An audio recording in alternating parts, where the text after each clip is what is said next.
Sir నిన్న night జరిగిన issue దానిపైన నిన్న మధ్యాహ్నం నుంచి చాలా ఉద్రిక్తతగా జరిగింది కదా! ఏం సార్ కారణం అసలు ఏంటి సార్? ఏమన్నా పోలీస్ వైఫల్యమా? లేకుంటే అక్కడ ఎవరైనా ఆకతాయిలు చేసిన పనా? ఏమని నిర్ధారించారు సార్? ప్రస్తుతానికి పరిస్థితి ఎలా ఉంది? అదే నిన్న జరిగిన వెలుగులో ఒక ఇష్యూ, ఒక 2 సబ్ కాస్ట్ మీద ఇష్యూ చాలా గతం నుంచి ఉంది. అది వాళ్ళ ఊరికి ఒక ట్రెడిషన్ మాత్రమే ఉంది. కానీ అది సబ్ కాస్ట్ మీద ఇష్యూ ఉంది. ఎటువంటి రిలీజియస్ యాంగిల్ దాంట్లో ఏం లేదు. కానీ అప్పుడు ఒక ఇష్యూ, ఒక 2 సబ్ కాస్ట్ మీద ఇష్యూ చాలా గతం నుంచి ఉంది. అది వాళ్ళ ఊరికి ఒక ట్రెడిషన్ మాత్రమే ఉంది. కానీ అది సబ్ కాస్ట్ మీద ఇష్యూ ఉంది. ఎటువంటి రిలీజియస్ యాంగిల్ దాంట్లో ఏం లేదు. కానీ అప్పుడు ఆ డ్రమ్స్ కొట్టిన విషయంలో కొద్దిగా ఇద్దరి మధ్యలో కమ్యూనికేషన్ అయింది. ఆ కోఆర్డినేషన్ సరిగ్గా లేకపోవడంతో మిస్‌అండర్‌స్టాండింగ్ అయింది.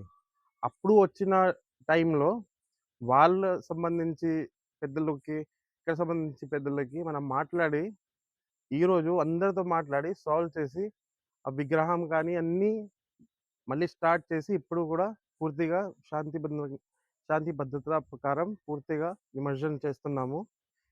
నిన్న జరిగిన ఇష్యూకి కొంతమంది దానికి ఒక రిలీజియస్ యాంగిల్ ఇచ్చారు. కానీ అటువంటి లేదు. అది సబ్ కాస్ట్ మీద చిన్న ప్రాబ్లమ్. తర్వాత నిన్న నుంచి ఇమర్జన్ కొంతమంది తర్వాత చేశారు. కొంతమంది ఈరోజు పూర్తి చేశారు. కొంత లీడర్స్ వచ్చారు. లోకల్ లీడర్స్‌తో ఈరోజు డీఐజీ గారు, నిన్న కలెక్టర్ గారు కూడా అక్కడే ఉన్నారు. నేను కూడా అక్కడే ఉన్నాము. ఈరోజు అన్ని మిస్‌కమ్యూనికేషన్ అన్నీ సార్ట్ ఔట్ చేసి ఇమర్జన్ పూర్తిగా విత్ నో డిస్టర్బెన్సెస్ పూర్తి చేయడం జరిగింది.